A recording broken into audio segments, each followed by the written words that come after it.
Waktu itu ketika perintah dakwah terang-terangan turun, Nabi Muhammad SAW mengundang Bani Hashim dan beberapa orang dari Bani Abdul Thalib bin Manaf. Mereka menyuruh kepada kaumnya untuk menyembah dan berserah diri kepada Allah Subhanahu wa Ta'ala. Namun semua kerabatnya menentang Rasulullah, hanya Abu Thalib yang tidak menentangnya.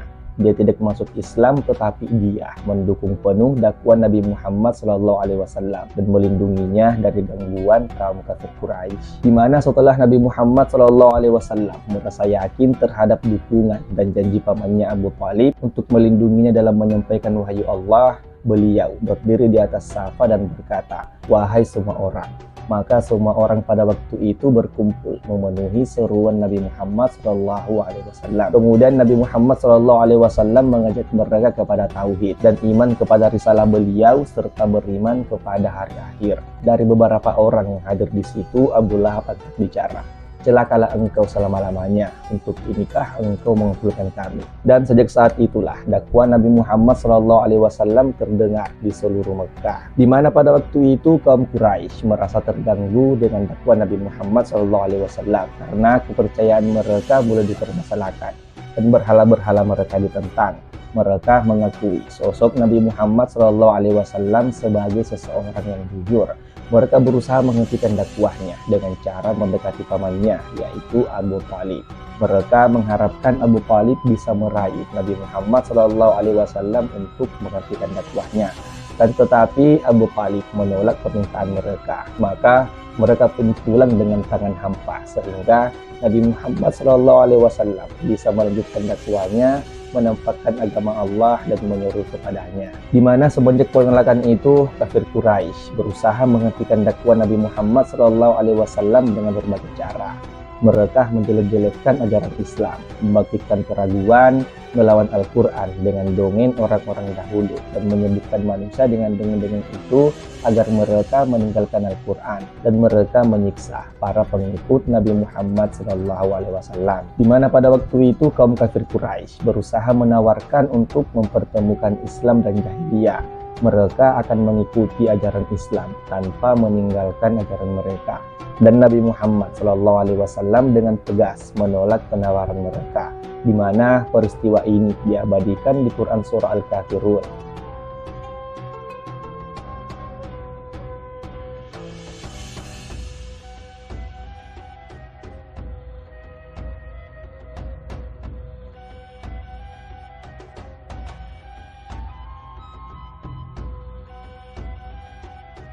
Kemudian Nabi Muhammad SAW mempertegas larangan adanya percampuran ajaran Islam dengan ajaran lain, di mana penolakan ini membuat kaum kafir Quraisy semakin marah.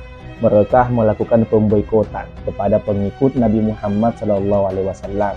Mereka menulis selembar kesepakatan pemutus hubungan total dengan Bani Hashim dan Bani Abdul Muttalib, di mana pengumuman tersebut digantung di salah satu sudut Ka'bah.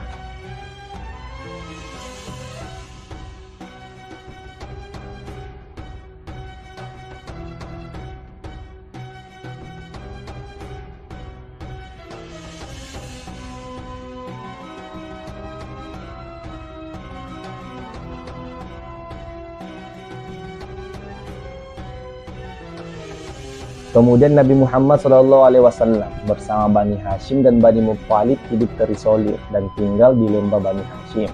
Kaum Quraisy semakin memperketat isolasinya kepada Nabi Muhammad SAW dan para sahabatnya, sehingga mereka tidak memiliki bekal makanan, di mana kesulitan mereka sampai pada kondisi hanya memakan dedaunan. Akan tetapi umat Islam tetap sabar dan tegar dari tekanan yang mencelakakan ini dengan terus mengharapkan pertolongan Allah Subhanahu wa Ta'ala, di mana pemboikotan ini berlangsung selama 3 tahun. Dan pada tahun ketiga, Hisham bin Amr mengajak Zuhair bin Abi Umayyah bin Al-Mughirah untuk membatalkan pemboikotan tersebut. Mereka berdua mengajak 3 orang yang lain, yaitu Mut'im bin Adi, Abul Batur bin Hisham, dan Zam'ah bin Al-Aswad bin Al-Muttalib. Mereka berlima bertemu di malam hari di sebuah bukit di Mekah dan bersepakat untuk membatalkan pengumuman pemboikotan.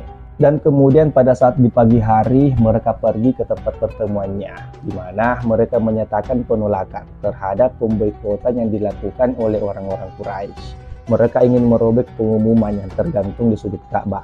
Namun Abu Jahal berusaha menghalangi mereka berlima. Kemudian Mut'im bin Adi berdiri di tempat yang ditempelkannya pengumuman itu untuk merobeknya. Dan ternyata pengumuman itu sudah benar, kecuali kalimat Bismillahumma yang menjadikan kebiasaan orang Arab di saat menulis surat.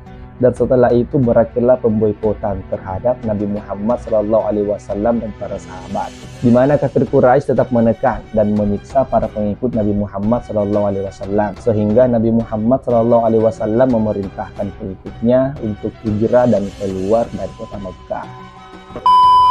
Oke, jadi sampai di sini dulu video kali ini. Jadi seperti itulah kisah singkat tentang dakwah terang-terangan Nabi Muhammad SAW di kota Mekkah. Jadi buat kalian suka dengan video ini, jangan lupa untuk klik tombol like-nya dan share ke semua sosial media kalian agar teman-teman kalian tahu bahwa di channel ini membahas tentang sejarah-sejarah Islam, dan agar teman-teman kalian tahu bagaimana kisah singkat dakwah terang-terangan Rasulullah SAW di kota Mekkah. Ya, klik tombol subscribe-nya, aktifkan lonceng notifikasinya agar kalian mendapatkan pemberitahuan di saat saya mengupload video terbaru ke depannya. Oke, semoga bermanfaat. Saya Dasbiono pamit, sampai jumpa di video selanjutnya. Wassalamualaikum warahmatullahi wabarakatuh.